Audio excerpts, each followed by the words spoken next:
J'aimerais vous parler d'un retour qu'a fait en Israël l'un de nos ancêtres qui a fait ce retour donc bien avant nous. Il ne s'agit pas d'Avraham Avinu qui lui était le premier à fouler la terre d'Israël, il ne s'agit pas de Yitzhak son fils qui lui n'a pas pu quitter ce pays, ni non plus de Moshe Rabbeinu qui lui n'a pas eu le mérite d'entrer en Israël, mais de Yaakov Avinu, notre père Jacob.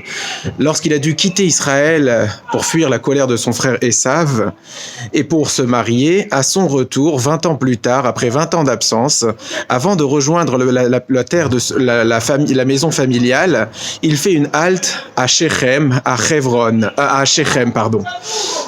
Et là, il va faire l'acquisition d'une parcelle de terre. Il va payer pour cette parcelle 100 kessita. Kessita est le nom de la monnaie employée par la Torah. Alors nous savons tous l'importance d'acheter, cela exprime le lien inaliénable que nous avons avec ce pays. Nous pouvons par contre nous interroger quelle est cette monnaie kessita. Existe-t-elle réellement ?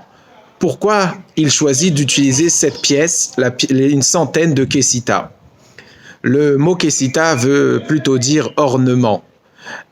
Yitzhak, Yaakov Avinu, quand il va pour payer cette parcelle de terre, après tant d'absence, il veut faire connaître à tous son attachement, sa relation émotionnelle, bien plus que la valeur monétaire de cet achat qu'il faisait. Le prestige et l'amour qu'il portait pour la terre d'Israël étaient ce qu'il cherchait à faire ressortir.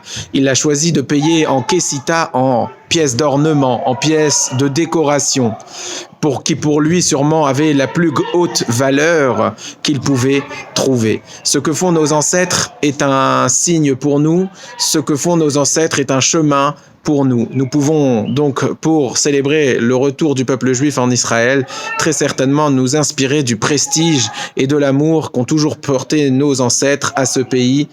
Bonne soirée à tous.